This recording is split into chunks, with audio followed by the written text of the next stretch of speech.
Hey everyone, this is Alan Redman with Streamline Landlord Service. In this video, we're going to be talking about managing permissions for pre-authorized debit on our system. So the first thing that you're going to need in order to be able to do this is we've got properties. You need to have at least one property. You need to sorry, I'm just doing two things at once. You need to have a tenant in there. So we've got a tenant, Scotty Fry. And then lastly, he has to have a rental agreement. So Scotty Fry is renting 1 Main Street from this date to this date, and here's his monthly rent. So once you've got a property, tenant, and rental agreement, then we can go ahead and set up the PAD permissions. So if we go into pre-authorized debit tenant payments, we can see that we don't have PAD set up for any tenants yet. So we can click this button and we'll select a list of available tenants. Right now it's just Scotty Fry, so we'll just grab that. Now there's two ways to get PAD permission. We can either send them a PAD permission form electronically, or we can manually enter in their banking information. So I'll show both first. We'll do enter tenant's banking information. So once you select this, we can enter in their banking information. So we've got transit number, that's 5 digits. Then we've got institution, that's 3. And then we've got account number, and this, like if we put 003, that'll find RBC. And then account number, I think it's 5 to 12, but the minimum is 5 there.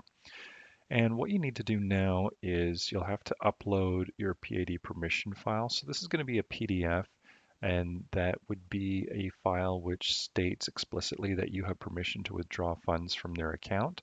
So that would be any sort of, maybe it's in your lease file or application or wherever. It can be any file as long as that file states that, there's their banking information, it's got their signature on it, and it shows that you have permission. So you just click this upload button and then that'll attach the file and you can click submit. And then that'll set them up for PAD on our system. Now, if you don't have that, one thing that you can do is you can just email that standard PDF form to them if you want a hard copy. If you don't and you want to just do this electronically, we can choose the first option, send PAD permission form electronically, and click submit. This will send Scotty Fry an email and they'll be prompted to enter in their banking information. So we'll just go OK. Now I've got the emails up. Where are they? Right here. So this is the tenant's email. No, I don't want notifications. I never want notifications. So we get this pre-authorized debit invitation.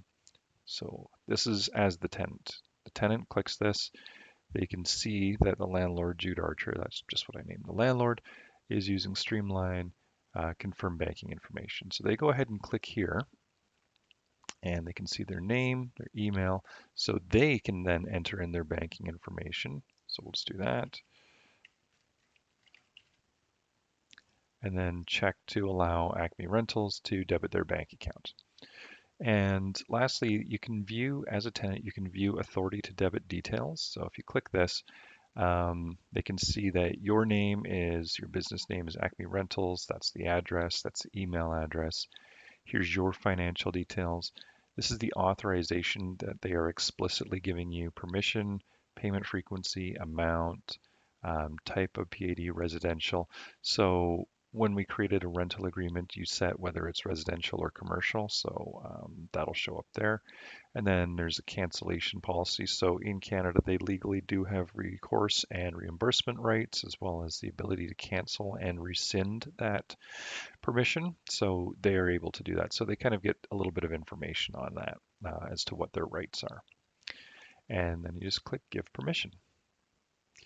Once they've given permission, and they can always go and refer to some articles and stuff which tells them about their, the PAD system. Once they do that, they'll get another email here called authority to debit information, and that's just the same information. They get, to know what sort of, what their rights are, and this is all regulatory stuff that we have to send. So they get that email. You, as the landlord, I'm going to switch to the landlord here. You get this email notification, PAD tenant granted permission. So you get to know that Scotty Fry has granted permission for pre-authorized debit. So if we go back here, and I'm just going to refresh the screen, Now we can see that Scotty Fry, in fact, does have, we do have permission to debit Scotty Fry's bank account. I'm not going to set up a rent payment just yet. I'm going to show you some other things, but that's the main thing that you need to know for gaining permission. You can go into Action, Banking Details, and Permissions, and you'll be able to see one row here for each person who is able to withdraw funds from the bank account. Since this is a landlord video, it's only going to be you being able to withdraw funds from the bank account. It's a bit different for a property manager, but. And lastly, if you need to add a permission record, let's say, so in the example, let me just show you an example. If we had another property and and Scotty had a different rental agreement, you would have to go in and add a permission record here.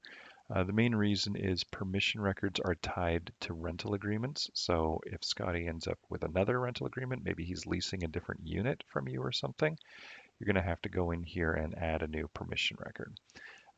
It's done exactly the same. It's either electronic or you can manually upload, but it's the exact same process.